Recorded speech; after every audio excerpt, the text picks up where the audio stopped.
Hey YouTuber, Sandra from Beer Circle. Happy Friday. This is craft beer week. I'm just gonna have something classic. That's what's up tonight. Hanker Steam. And here I'm gonna cook some mussels tonight. And there they are. It's about a couple pound and a half of Carlsbad live mussels. Of course they're live. You would not want to put dead mussels in a pot. What's the point? So anyway, I got my mise en place done, and here it is. So there's some fries gonna go in the oven. Nothing special about that. I'm not gonna talk about making fries, but I got chopped parsley. I got a cup and whatever I had, almost 2 cups, like a little under of dry white wine. Could use beer as well, a Belgian blonde or any other wheat beer.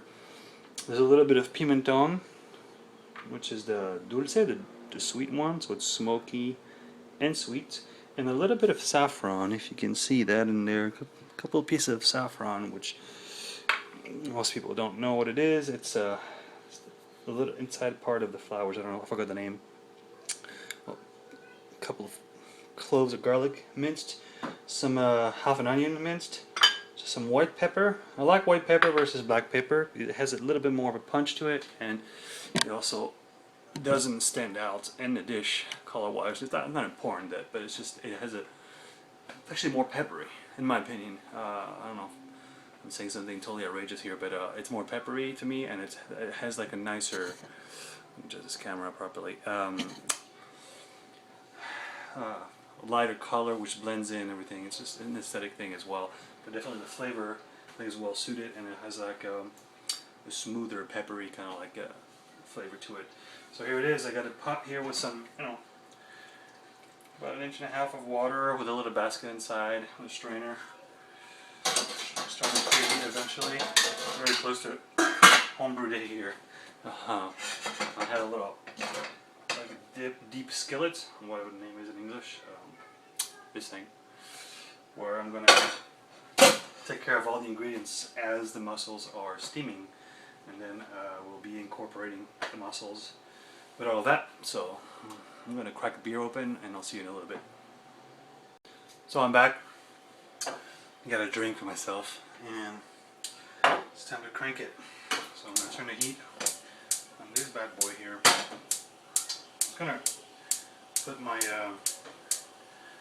steamer pot on medium heat and let it get to like a rolling boil. In the meantime, so this guy here, I'm going to use some butter on this. So I apologize, I'm actually not fully prepared on this.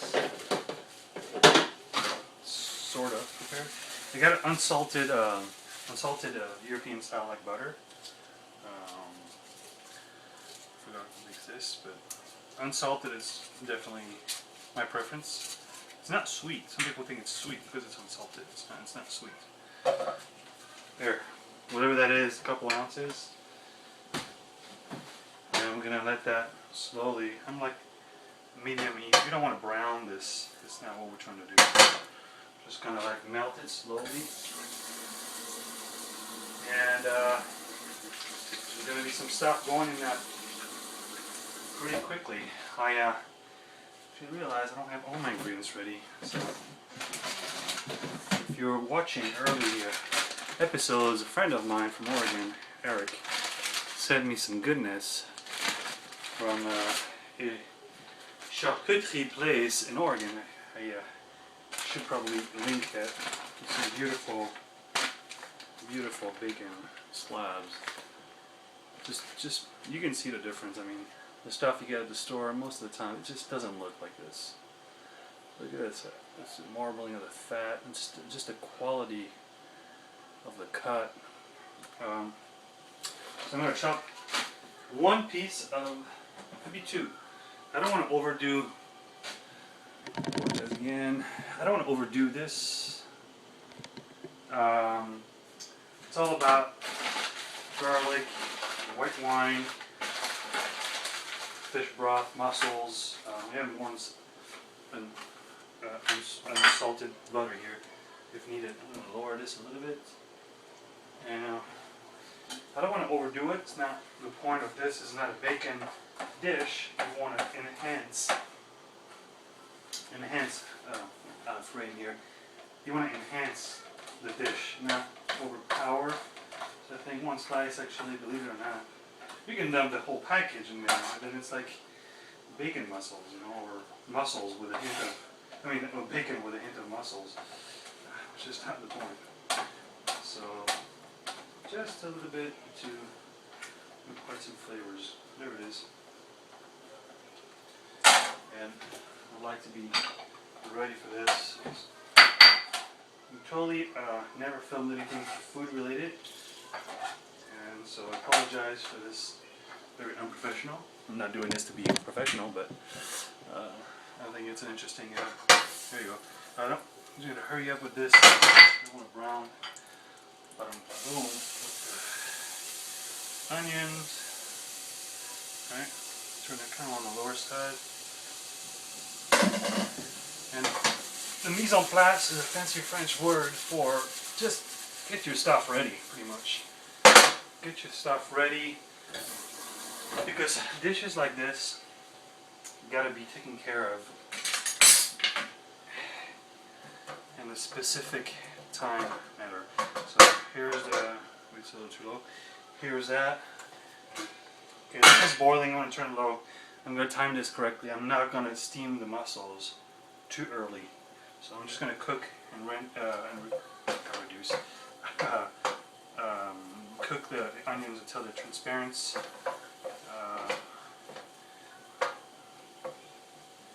That's the most important part, and then we'll be back for some additional ingredients. Stay tuned. So we're back. Onions are cooking. Put the bacon here. Add some of the fatty flavor. Keep stirring. Onions were just getting translucent. That's about it. Put a little salt in it and just start layering the flavors. I don't want to over salt it at this point because bacon is going to add some saltiness. The mussels themselves going to add some saltiness. Now a lot of people would cook directly these once you put the white wine and steam them up directly in here. I'm not going to do that.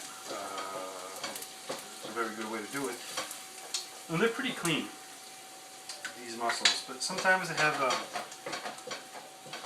algae and sand stuck in them. These guys are alive, they've just been picked, I don't know how many days ago, but they're alive and they live in the ocean, so there's things in there that you don't want in here. So I'm going to steam them separately, and what I'm going to do, I'm going to strain the water. There's really like 1.5 inches in the bottom, 1.25 inches, whatever, and strain that into the white wine and create a broth with the juices of the mussels. And so that's why I'm doing it like that, just because it's easier. Then if I want to strain this, it has the onions, the bacon, I'm going to retain the sand or the algae kind of stick to all the food, and it's kind of hard to separate them. Not a professional cook, but that's just kind of like how I like to do it. So anyway, you can see this is getting pretty yummy. Nothing to it. So we'll cook all this. I don't want to make anything too crispy, too much of a bite. Also, if I was using crushed tomatoes, I would have put them at this time. We're not going to do that. I'm going to take these mussels on the Spanish side with the smoked pimenton, sweet pimenton, and a little bit of the saffron, a little reminiscent of maybe paella. Just a little twist. So anyway, we're going to cook these a little bit longer, and then we're going to deglaze them. Deglazing is another fancy term. Basically, for all the goodness to kind of attach itself to the bottom of the pan, skillet, or whatever this thing is. You can't really see on the camera, but So you know, there's oil in there, and there's butter and the fat of the bacon, but stuff sticks to it eventually. Deglazing is using a liquid to regain all that flavor, all that caramelized, intense flavor, and take it back because it's yours. You deserve it. So anyway, that's about to happen right now. So actually, before I do that, I was just thinking, I'm just gonna get the garlic a little bit in the mix here. I do like you cook the garlic a little bit. It gets a different flavor profile versus like almost like raw garlic. And you can see that the pan is getting brown all around here. We're gonna get that stuff back. So anyway, just a little bit of the garlic. I'm gonna get a pinch of parsley just for also getting different layers of flavor. Pinch of salt. So you don't want to overdo it. Wish you could smell this. It's pretty insane. Then I'm going to deglaze it. So I'm going to pour my white wine. And there it is. And this, my friends, is going to create the most amazing dipping juice for some bread, which I forgot. No, I do have some bread. Haha. I do have some amazing bread. But you can already smell like the alcohol from the wine is going to evaporate. I'm going to do what I like to do when I cook, and especially if I have to cook with beer. I'm going to do a little bit of this. Get some sweetness in there. You know, the white wine is pretty dry, but you know, the pimenton is a little sweet. Just a hint. Put a little bit of anchor steam in there. Get some amberish color going on versus too light. And then I'm going to turn that on the low side and let all that stuff get infused. It's a good time. Pimenton and a little bit of the saffron here. I'm really talking, this stuff is potent. You don't want to overdo it. I don't know if you can see the color. You can see the color. I can see it on the camera. That's what I'm talking about. That's kind of like the inspiration tonight. I'm going to cook this very, very low and let it reduce a little bit. Timing this is for my wife to come back from her gym. Steam these bad boys, dump them in there, let them get happy, strain this into it, and then, you know, there you have it. So I'll be back. So we're back. Broth is here on a super low flame. It tastes amazing. I wish I could, you know, make you smell this. It is really yummy. I ended up putting a little bit of literally a tablespoon full of tomato paste. These guys here are done. They're open, all happy. It's time to get them out of there. I don't want to cook these. We figured out how I did this first. Okay. Alright. I'm back on track here. So I'm going to literally get these guys out into that pot. This is how we do it.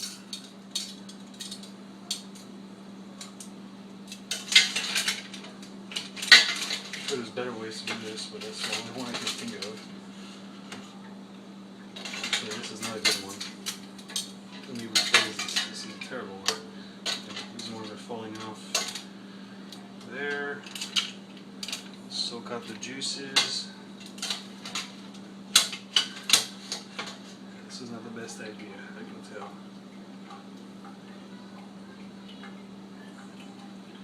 Anyway, it's dripping everywhere. Okay, this gotta be not that hot. Yeah, it's not that hot. Okay, here they are. Do that. And basically, I'm going to let these guys kind of like be happy here. Get back in there. Be happy. Nice little mussels. I don't like really big mussels, so these are perfect. See the beauty of this thing. at that. Oops. Mussel juice all over the place. Empty shells, we don't need those. Just stir it up, let those juices get in there. So I'm going to cover that back because I'm going to strain this water. I'm going to do it like this. I'm going to put this thing back in here. Alright, strainer that they were on. Make some room here. Got a little teeny one right here. So hopefully I can manage with this. This is pretty hot, so we're going to grab this. I'm going to strain all of this through the small one, there's a little bit pouring into the small one, and through the big one. Like again, this is not professional technique, but it's catching quite a bit of stuff. Now that I have this, remove all these parts here. Put this cloth back. I'm actually going to rinse it off. And I'm going to reduce that broth. I'm going to turn the flame off these. But I'm going to reduce that broth and add it up, and then we'll see what it looks like. So it's about time I've been reducing the broth of the clams, mussels. I'm just going to drizzle that. You know, I got some extra stuff to make a fish soup or something else. This is all it really takes. And there you have it. Have a plate. Alright. Well, there they are. It's kind of hard to feature them, but got a bottle of Chimay there waiting for us. I mean, not the perfect style, but my wife's request, so we're gonna drink it. There it is. Hope you enjoy, and don't be afraid. Just tweak it, do it your way. Signing off on Beer Circle. Bon appetit.